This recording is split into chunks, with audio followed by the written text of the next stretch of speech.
ठीक है, स्वागत है प्रस्तुति। हरिः ओम्। अस्मत् गुरुभ्यो नमः। अस्मत् परमगुरुभ्यो नमः।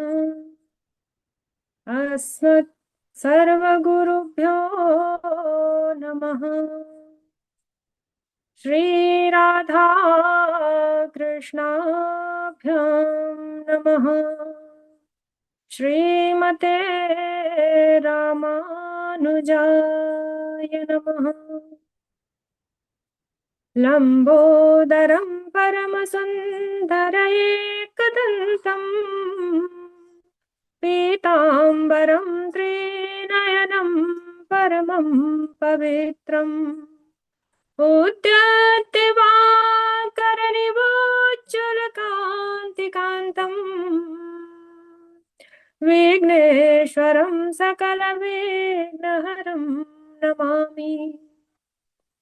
अखण्डमण्डलाकारं व्याप्तं येन चराचरं तत्पदं दर्शितं येन तस्मै श्रीगुरवे नमः। नारायणं नमस्कृत्य नरं चैव नरोत्तमं देवीं सरस्वतीं व्यासं ततो जयमुदीरये। जयतु देवो देवकी नन्दनोऽयं जयतु कृष्णो वृष्णिवंशप्रदीपः जयतु मेघश्यामलः कोमलाङ्गः जयतु पृथ्वी भारनाशो मुकुन्दः वरहापीडं नटवरवपुः कर्णयो कर्णिकारम् बिभ्रदवासः कनककपिशं वैजयन्तीं च मालाम् रन्ध्राणवेणोधरसुदया पूरयन् गोपवृन्दैः वृन्दारण्यसपदरमणं प्राविशद्गीतकीर्तिः। श्रीराम राम रघुनन्दन राम राम श्रीराम राम भरताग्रज राम राम श्रीराम राम रणकरकस राम राम श्रीराम राम शरणं भव राम राम श्रीरामचन्द्र चरणो मनसा स्मरामि श्रीरामचन्द्र चरणो वचसा गृह्णामि श्रीरामचन्द्र चरणो शिरसा नमामि श्रीरामचन्द्र चरणो शरणं प्रपद्ये। माता रामो मत्पिता रामचन्द्र स्वामी रामो मत्सखा रामचन्द्र सर्वस्वं मे रामचन्द्रो दयालुर्ज्ञानं जाने नैव जाने। रामाय रामभद्राय रामचन्द्राय वेदसे रघुनाथाय नाथाय सीताया पतये नमः। ध्याये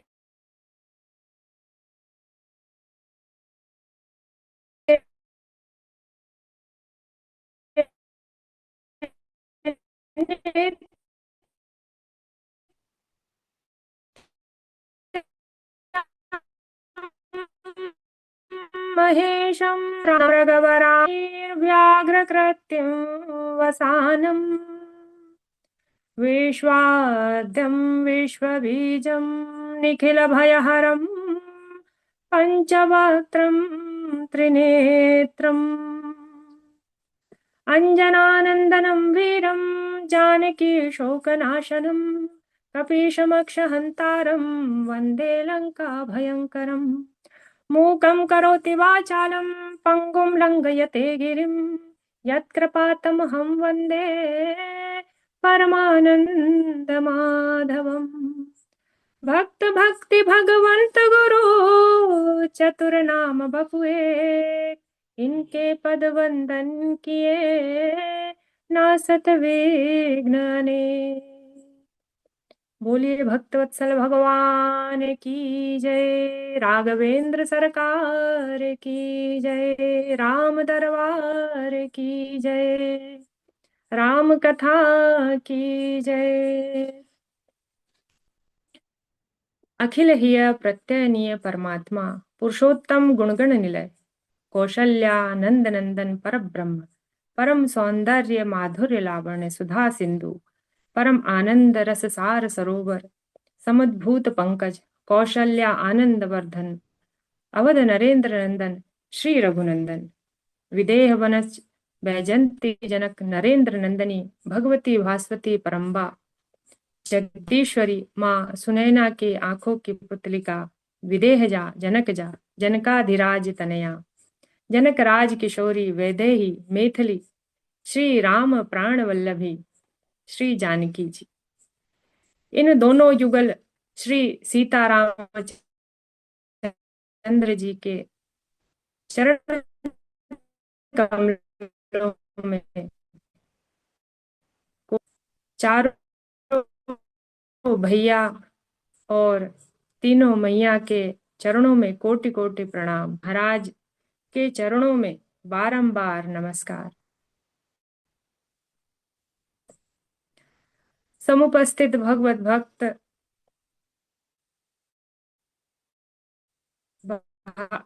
सज्जनों, राम मैं सब जग जानी, करहु प्रणाम जोरी जुग पानी। सज्जनों, हम सब बहुत ही भाग्यशाली हैं कि आज हम भगवान श्री राम की यह पावन कथा सुन रहे हैं, श्रवण कर रहे हैं। हमारे गुरुदेव की कृपा से, उनके सानिध्य में हम राम कथा सीख रहे हैं। उन्हीं की कृपा से हम यहाँ तक पहुंचे हैं और आगे भी पहुंचेंगे।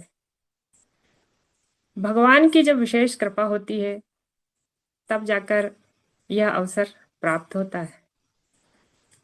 भगवान की कथा सुनने, सुनाने, पढ़ने का अवसर तभी प्राप्त होता है जब भगवान की हम पर विशेष कृपा होती है। तो हम सब बहुत ही भाग्यशाली हैं। आइए भगवान श्री राम की इस सुंदर और पावन कथा में हम सब भी प्रवेश करें। पिछले दिवस हम सुन रहे थे कि कैसे दक्ष, प्रजापति दक्ष के यहाँ यज्ञ था। उसने बहुत बड़ा यज्ञ का आयोजन रखा और अपनी ही पुत्री और दामाद को नहीं बुलाया, क्योंकि बैर भाव के कारण। माता सती जाती हैं अपने पिता के यहाँ और अपनी माँ से मिलती हैं, बहनों से मिलती हैं, पर किसी ने भी उनका कोई खास आदर सत्कार नहीं किया था। ये हमने पिछले दिन श्रवण किया। बंधुओं, माता का जो प्रेम होता है वो बहुत ही अलग होता है। माँ के समान संसार में कोई प्रेम नहीं कर सकता है। कितना भी बैर भाव हो जाए, कुछ भी हो जाए, लेकिन माँ का जो प्रेम है वह कभी नहीं बदलता। यहाँ पर माता सती अपनी माँ से मिली हैं। माँ ने हालचाल और कुशलता पूछी है। माँ सती अपनी माता से कह रही हैं कि माँ, मुझे यज्ञ भूमि में ले चलिए, मैं वहां पर देखना चाहती हूँ कि पिताजी ने कैसा यज्ञ रखा है, कैसे यज्ञ का आयोजन किया है। माता सती अपनी माँ के साथ यज्ञ भूमि में गई हैं, यज्ञशाला में देखने गई हैं। चारों तरफ निरीक्षण कर रही हैं, देख रही हैं, घूम घूम के सब दूर देख रही हैं, लेकिन उन्होंने अपने स्वामी का, भगवान शिव का कहीं भी स्थान नहीं देखा। सेवकों को बुलाया, उनसे पूछा कि इस यज्ञ में मेरे स्वामी का कहीं भी भाग नहीं नजर आ रहा है, कहीं भी स्थान नहीं नजर आ रहा है। सभी देवी देवताओं का स्थान है, लेकिन मेरे स्वामी का कहीं भी स्थान नजर नहीं आ रहा है। सेवकों ने कहा कि हम आपके जो पिताजी हैं उनके कारण, उन्होंने मना कर दिया था, इसलिए हमने भगवान शिव का स्थान नहीं रखा। जैसे ही माता सती ने ये सब सुना तो वे बड़ी ही क्रोधित हो गई। उनका पूरा शरीर कांपने लगा। इतना क्रोध आया कि क्रोध के मारे वो पूरा शरीर उनका कांपने लगा, आंखें लाल हो गईं। और उन्होंने देखा कि मेरे स्वामी का इतना बड़ा अपमान। और वो कहने लगी अपने पिता से कि कैसे आप बिना शिव के ये यज्ञ पूर्ण कर सकते हैं, जिनके नाम से ही शिव, दो अक्षर शिव, नाम लेने से ही मनुष्यों के पाप नष्ट हो जाते हैं, वे अपना धाम प्रदान कर देते हैं। ऐसे प्रभु, ऐसे मेरे स्वामी को आपने यज्ञ में स्थान नहीं दिया। उनका अपमान, इतना बड़ा अपमान मैं ये सहन नहीं कर पाऊंगी। यज्ञ अगर आप कर रहे हैं तो किसी की भलाई के लिए करिए, जग कल्याण के लिए करिए। किसी के बुरे के लिए, किसी मन में बैर भाव रखकर, द्वेष रखकर, बदला लेने के लिए या कुछ ऐसे मन में विचार रखकर अगर आप यज्ञ करेंगे, किसी का बुरा करने के लिए करेंगे, तो सबसे पहले आपका ही बुरा होगा। सज्जनों, हमेशा पूजा पाठ, यज्ञ आदि अनुष्ठान कुछ भी करें तो अपने भलाई के लिए और सर्वे जन मतलब सर्वे सभी को सुख देने के लिए, सर्वे भवन्तु सुखिनः, सभी के लिए करना चाहिए, सभी के सुख के लिए करना चाहिए। बैर भाव से, बदले की भावना से कभी नहीं करना चाहिए। कहते हैं ना कि अगर गड्ढा दूसरों के लिए खोदते हैं तो पहले खुद ही गिरते हैं उसमें। इसलिए कभी भी ऐसा नहीं करना चाहिए। यज्ञ तो सबकी भलाई के लिए किया जाता है। यहाँ पर माता सती बड़ी क्रोधित हो गई जब उन्होंने देखा कि मेरे पति का यहाँ पर स्थान नहीं है। तो ऐसे शरीर को रखने से क्या फायदा जो अपने पति का सम्मान ना कर सके और उनके स्वाभिमान की रक्षा न कर सके, उनके सम्मान की रक्षा न कर सके। तो माता सती ने उसी समय अपने दाहिने पैर के अंगूठे को पृथ्वी पर रगड़ा है और अग्नि को उत्पन्न किया और उस अग्नि में, योगाग्नि में अपने आप को संभाल लिया। यहाँ पर जब सबने देखा कि माता सती ने अपने आप को अग्नि के हवाले कर दिया है, जो शिव जी के जो दूत आए हुए थे, शिव पुराण में ऐसा वर्णन है कि 40,000 तो जो गण थे उन्होंने तो अपने आप को भी भस्म कर दिया, मार दिया कि हम माता सती की रक्षा न कर पाए, हम भगवान शंकर को क्या जवाब देंगे। और जो कुछ बचे थे उन्होंने विध्वंस मचाया और नारद जी के द्वारा भगवान शंकर को भी इस बात का पता चला कि माता सती ने अपने आप को अग्नि में भस्म कर लिया है। भगवान शंकर को जब इस बात का पता चला, उन्हें बड़ा क्रोध आया। उन्होंने अपने एक जटा निकाल कर क्रोध में नीचे पटकी है और उससे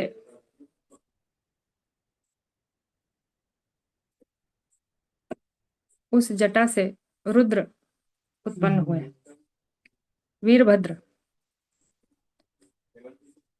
और उन्होंने जाकर उस यज्ञ का संहार कर दिया, नष्ट कर दिया उसे। भगवान शिव वापस ध्यान में मग्न हो गए और अगले जन्म में माता सती पार्वती के रूप में फिर प्रकट हुई। अब यहाँ पर सवाल उठता है कि माता सती पार्वती के रूप में क्यों आई।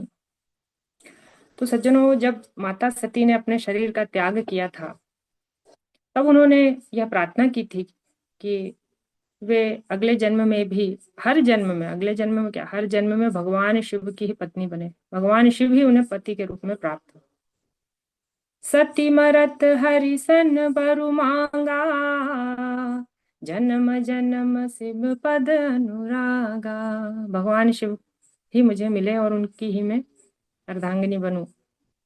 इसलिए माता सती मैना देवी और पर्वतराज के यहाँ पार्वती के रूप में प्रकट हुई है।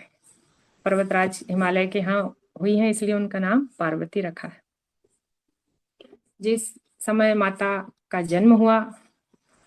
सज्जनों, वहां पर नाना प्रकार के वैभव प्रकट हो गए। एक बार नारद जी वहां से विचरण करते हुए जा रहे थे, तो पर्वतराज के घर पहुंचे। नारद जी ने पर्वतराज ने नारद जी का बड़ा सत्कार किया, सम्मान किया। तब उन्होंने माँ पार्वती के गुण दोषों का बखान किया। नारद जी ने बताया कि आपकी कन्या बड़ी ही सुलक्षणा है, बड़ी बड़ी भाग्यशाली है। इसका जो पति होगा वो थोड़ा उदासीन होगा, जटाजूटधारी होगा, शमशान का निवासी होगा, सांपों का श्रृंगार करने वाला होगा। अब ये सब जब सुना मैया ने, उनकी जो माता थी मैना देवी, उन्होंने जब ये सुना तो बड़ी दुखी हो गई वे, और सोचने लगी कि ये कैसा सौभाग्य, बोले जिनका पति ऐसा हो उसको तो, वो तो बेचारी भाग्यहीन हो जाएगी, उसका तो भाग्य ही फूट जाएगा जिसे ऐसा पति मिलेगा। तब नारद जी ने कहा कि मैया, अगर यह उनके भाग्य में यही लिखा है, पर अगर भगवान शंकर से इनका विवाह हो जाए तो ये जो अवगुण है ये सब गुण में बदल जाएंगे, क्योंकि एक भगवान शंकर ही हैं जो ऐसे, मतलब उनके पास जाकर सारे अवगुण, सारे दोष सब मिट जाते हैं, सब अवगुण गुण में बदल जाते हैं, क्योंकि वे तो देवादिदेव महादेव है। और ये सब प्रारब्ध है, सब कुछ भगवान की नीति है, सब लीलाएं हैं भगवान की, विधि का विधान है, भगवान तो सब कुछ जानते हैं। तो माता मैना ने पूछा कि ये सब कैसे संभव होगा। तब नारद जी ने कहा कि अगर आपकी पुत्री भगवान शिव को प्राप्त करने के लिए तपस्या करे, जो तप करे कुमारी तुम्हारी, भावियों मेटी सकहीं त्रिपुरारी। अगर आपकी पुत्री तपस्या करे तो भगवान शिव को वह प्राप्त कर सकती है। माता पार्वती ने भगवान शंकर को पति रूप में प्राप्त करने के लिए अपने माता पिता से आज्ञा ली और घनघोर जंगल में तपस्या करने के लिए चली गई। बड़ी कठोर तपस्या की माँ ने। बड़े बड़े तपस्वी भी उनके आगे नतमस्तक होते थे।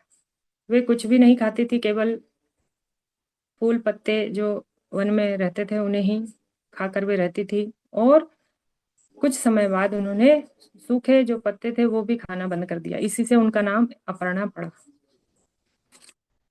माता ने बड़ी कठिन तपस्या की और इधर भगवान शंकर जो है वो ध्यान में मग्न थे। और सज्जनों, यहाँ पर एक असुर था, तारकासुर नाम का एक असुर था। उसने बड़ा ही आतंक मचा रखा था, सब देवताओं की नाक में दम कर रखा था, सभी देवताओं को बड़ा कष्ट देता था वो। तो देवताओं ने विचार करने लगे कि इस तारकासुर को तो भगवान का ही वरदान है, ब्रह्मा जी का, कि शिव के पुत्र से इनकी मृत्यु होगी। तो भगवान शिव तो ध्यान मग्न है, कब इनका विवाह होगा, कब इनका समाधि टूटेगी, कब ध्यान से उठेंगे, और कब इनका पुत्र होगा, और कब तारकासुर का वध होगा, ये सब विचार कर रहे थे। सब देवता विचार करने लगे। फिर उन्होंने आपस में विचार करके काम देवता के पास गए। काम देवता से प्रार्थना की, बोले कि आप जाकर भगवान की तपस्या को भंग करो। अब कामदेव सोचने लगे, विचार करने लगे। फिर उन्होंने सोचा कि ठीक है, मैं कोशिश करूंगा। कामदेव भगवान शंकर के पास आते हैं, उनकी समाधि तोड़ने का प्रयास करते हैं। जे सजीव जग अचर चर, नारी पुरुष असनाम, ते निज निज मर जात तजी, भय सकल बस काम। सारा जीव जगत अपनी मर्यादा को छोड़कर सब काम के वशीभूत हो गए। जब कामदेव ने अपना प्रभाव शुरू किया, जब उन्होंने अपना बाण चलाना शुरू किया, संसार की ऐसी दशा हो गई कि सब जगह काम ही काम व्याप्त हो गया। सबके हृदय मदन अभिलाषा, लता निहारी न वही तरु शाखा, नदी उमगी अब अम्बुधि कहूँ धाई, संगम करहि तालाब तलाई, जहाँ सिदसा जढ़न के बरनी, को कहीं सकहीं सचेतन करनी। पशु पक्षी नभ चल जल थारी, जल थल चारी, भय काम बस समय विचारी।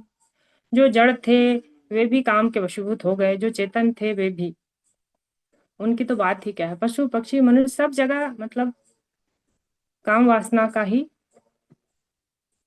वास हो गया। शंकर जी की समाधि पर कोई प्रभाव नहीं पड़ा, उनकी समाधि को तो कोई हिला नहीं पाया, उनके बाणों का भगवान शंकर पर कोई असर नहीं पड़ा। फिर आखिरी में कामदेव ने अपने पांचों बाण एक साथ भगवान शिव के ऊपर छोड़ दिए। जैसे ही भगवान के हृदय पर वह बाण लगा, वैसे ही तब शिव तीसर नयन उघारा, चित्तवत काम भयई जरि छारा। शिवजी ने अपना तीसरा नेत्र खोल दिया और जैसे ही कामदेव की तरफ देखा, वह जलकर भस्म हो गया। शिव का काम मतलब जो काम था वो धू धू करके जल गया, भस्म कर दिया। तो हमारे जो बाबा हैं वो बड़े ही भोले हैं, लेकिन अगर उन्हें क्रोध आ जाता है तो फिर एक छोटी सी दृष्टि भी, अगर भ्रुकुटी भी टेढ़ी कर लेते हैं या थोड़ा सा भी क्रोध आ जाता है तो बड़ा ही हाहाकार मच जाता है चारों तरफ। उन्होंने कामदेव को भस्म कर दिया। सभी देवता डर गए और पृथ्वी कांपने लगी। भगवान शंकर से सब प्रार्थना करने लगे। भगवान शंकर जितने क्रोधित है हुए और उतने ही मतलब सीधे और स्वभाव सरल सरल स्वभाव के हैं, बड़े भोले हैं, उनका नाम ही है भोले बाबा। जैसे ही सभी देवी देवताओं ने प्रार्थना की, भगवान तुरंत शांत भी हो गए। बड़े दयालु हैं हमारे भोले बाबा। यहाँ रति ने प्रार्थना की भगवान से, जो काम की पत्नी थी। अब अगले दिवस हम सुनेंगे कि कैसे रति ने भगवान से प्रार्थना की और आगे क्या होता है। सज्जनों, आज का जो वक्तव्य है वो यहीं तक, समय हो चुका है। सभी को जय श्रीमन नारायण, जय श्री राम, राधे राधे गुरु जी।